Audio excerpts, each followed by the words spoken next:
Hi hello, പുതിയൊരു വീഡിയോയിലേക്ക് എല്ലാവർക്കും സ്വാഗതം. അപ്പോൾ ഇന്ന് കുറച്ച് സാധനം വാങ്ങാനായി മാർക്കറ്റിലേക്ക് പോകുന്നുണ്ട്. അപ്പോൾ നിങ്ങളെ കൂടി കാണിക്കാം. മെയിനായിട്ടും പച്ചക്കറിയും മീനും വാങ്ങണം. മീനില്ലാതെ ഒരു വറ്റ് ചോറ് പോലും ഇറങ്ങാത്ത ആൾക്കാരാണ് ഞാനും ചേട്ടനും കിങ്ങണിയും. സോ മിക്കവാറും ദിവസങ്ങളിൽ വീട്ടിൽ മീനുണ്ടാവും. അപ്പോൾ ഇന്ന് നമുക്ക് കണിയാപുരം മാർക്കറ്റിൽ പോയി നോക്കാം. കണിയാപുരം മാർക്കറ്റിൻ്റെ തൊട്ടടുത്താണ് കുന്നില ഹൈപ്പർ മാർക്കറ്റ് വരുന്നത്. എനിക്ക് കുറച്ച് പുട്ടുപൊടിയും ഇടിയപ്പപ്പൊടിയും അങ്ങനെ ഒന്ന് രണ്ട് സാധനങ്ങൾ വാങ്ങണമായിരുന്നു. ഇത് അത്യാവശ്യം വലിയൊരു ഹൈപ്പർ മാർക്കറ്റാണ്. അതിൻ്റെ വളരെ കുറച്ച് ഭാഗങ്ങൾ മാത്രമേ ഞാൻ എടുത്തിട്ടുള്ളൂ. നിങ്ങളിൽ എത്ര പേര് സോസേജ് കഴിച്ചിട്ടുണ്ട്? നിങ്ങൾക്കത് ഇഷ്ടമാണോ? 1 കിലോ ചിക്കനേക്കാൾ വില കൂടുതലാണ് 1/2 കിലോ ചിക്കൻ സോസേജിന്. എന്നാൽ ചിക്കൻ്റെ യാതൊരു രുചിയും ഇല്ലാത്ത ഒരു സാധനം. എനിക്കും കിങ്ങണിക്കും ഇത് തീരെ ഇഷ്ടമല്ല. പക്ഷേ ചേട്ടൻ്റെ ഫേവറേറ്റ് ഫുഡാണ് സോസേജ്. സോ അത് ഞങ്ങൾ വാങ്ങാറുണ്ട്. ഇതുകൊണ്ട് നമുക്ക് പല ഐറ്റംസ് ഉണ്ടാക്കാൻ പറ്റും. ഇംഗ്ലീഷ് ബ്രേക്ക്ഫാസ്റ്റിനൊക്കെ കൂടുതലായിട്ട് ഉപയോഗിക്കുന്ന ഒന്നാണ് ഈ സോസേജ്. പിന്നെ ഞങ്ങളിവിടെ ഉപയോഗിക്കുന്നതെന്ന് വെച്ച് കഴിഞ്ഞാൽ സോസേജ് ഫ്രൈ ചെയ്ത് അതിനെ കറിയാക്കാറുണ്ട്. പിന്നെ വെറുതെ ഫ്രൈ ചെയ്തും കഴിക്കാറുണ്ട്. സോസേജ് എല്ലാ വെറൈറ്റീസും കിട്ടും. ബഫല്ലോ സോസേജ്, ചിക്കൻ സോസേജ്, പോർക്കിൻ്റെത്, ഡക്ക് അങ്ങനെയെല്ലാം കിട്ടും. ഞങ്ങൾ സാധാരണ വാങ്ങാറുള്ളത് ചിക്കൻ സോസേജ് മാത്രമാണ്. ബാക്കിയൊന്നും ഞാൻ ഇതുവരെയും ട്രൈ ചെയ്ത് നോക്കിയിട്ടില്ല. പിന്നെ വെറുതെ ഒന്ന് പെർഫ്യൂമിൻ്റെ സെക്ഷനിലേക്ക് പോയി. നിങ്ങൾക്കറിയായിരിക്കും, എന്നാലും ഞാൻ പറയാം. നമ്മൾ സ്പ്രേ എടുക്കുമ്പോൾ ഒരിക്കലും ആദ്യം അല്ലെങ്കിൽ രണ്ടാമത് ഇരിക്കുന്നത് എടുക്കാനേ പാടില്ല.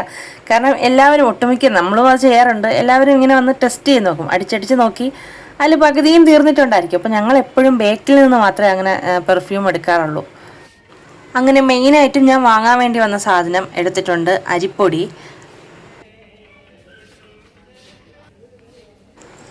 ഇവിടെ പിന്നെ ഇല്ലാത്ത ബ്രാൻഡുകളും വെറൈറ്റികളും ഇല്ല. ഏത് ബ്രാൻഡിൻ്റെ എന്ത് വെറൈറ്റി സാധനവും കുന്നിൽ ഹൈപ്പർ മാർക്കറ്റിൽ അവൈലബിൾ ആണ്. പിന്നെ ഒരു ബോട്ടിൽ നെയ്യും എടുത്തായിരുന്നു. മിൽമ, മുരളി അങ്ങനെ പല കമ്പനിയുടെ നെയ്യ് ഞാൻ ഉപയോഗിക്കാറുണ്ട്. പക്ഷേ RKG നെയ്ക്ക് ഒരു പ്രത്യേക തരം ഒരു അരോമയാണ്.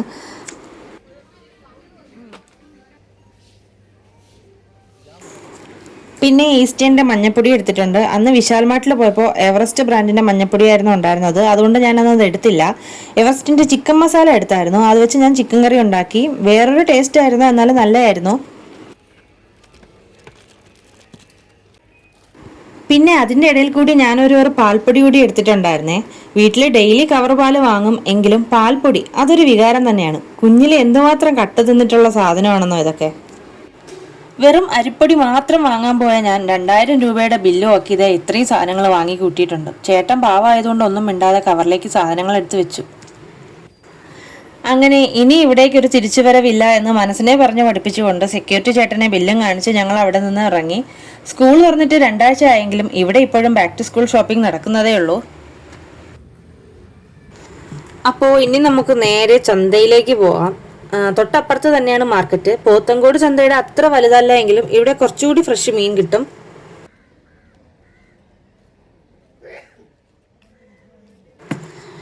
ഈ ചേച്ചിയുടെ കയ്യിൽ പലതരത്തിലുള്ള മുട്ടകളുണ്ട്. അതിൽ നിന്ന് ഞാൻ ഗിനിക്കോഴിയുടെ മുട്ട 1-2 പ്രാവശ്യം വാങ്ങിയിട്ടുണ്ട്. സംഭവം നല്ല വലുതാണ്. ഒരു മുട്ട പൊരിച്ച് കഴിക്കുമ്പോൾ തന്നെ നമുക്ക് നല്ല സാറ്റിസ്ഫിക്കേഷനാണ്. പക്ഷേ ടേസ്റ്റ് അത്ര പോരാ. അതിനുശേഷം ഞാൻ പിന്നെ വാങ്ങിയിട്ടില്ല. അപ്പോൾ ചേച്ചി ഇതേ കറിവേപ്പിലയും വെച്ചുകൊണ്ട് വിളിക്കുന്നുണ്ട്. വീട്ടിൽ വലിയൊരു കറിവേപ്പില മരം നിന്നിട്ട് പോലും അതിൽ നിന്ന് മടി കാരണം പൊട്ടിച്ച് കറിക്കിടാത്ത എന്നോടോ ബാല. ഈ ചേട്ടനും ദാ അപ്പുറത്തിരിക്കുന്ന ആ ചേച്ചിയും തമ്മിൽ നല്ല അസല് വഴക്ക് നടക്കുന്നുണ്ട്. ചന്തയല്ലേ, അപ്പോൾ ഇതൊക്കെ സ്വാഭാവികം.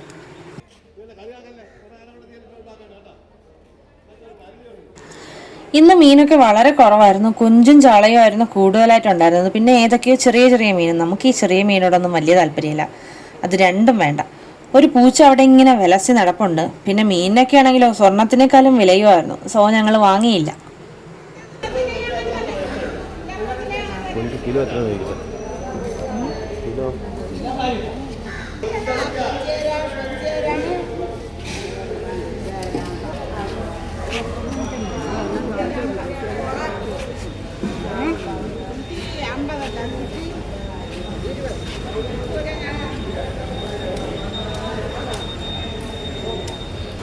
ചൂര ഒട്ടും കൊള്ളൂല.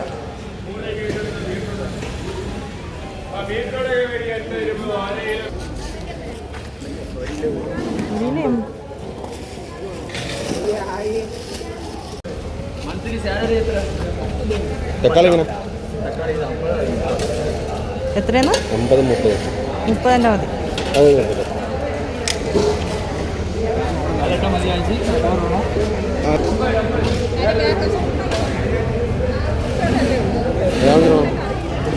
കൊച്ചുള്ളി എങ്ങനെ വില? കൊച്ചുള്ളി കിലോ 50, 1 കിലോ 90 രൂപ. തേങ്ങ ഒരു പങ്ക് എത്ര?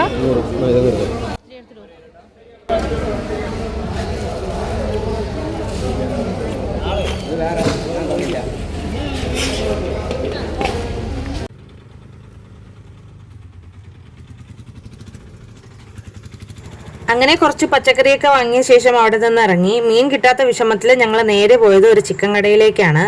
അങ്ങനെ ചിക്കനൊക്കെ വാങ്ങി. ഇന്നത്തെ വീഡിയോ ഇത്രയേ ഉള്ളൂ. വീഡിയോ ഇഷ്ടമായാൽ എല്ലാവരും സപ്പോർട്ട് ചെയ്യണം. അടുത്ത വീഡിയോയിൽ കാണും വരെ ബൈ.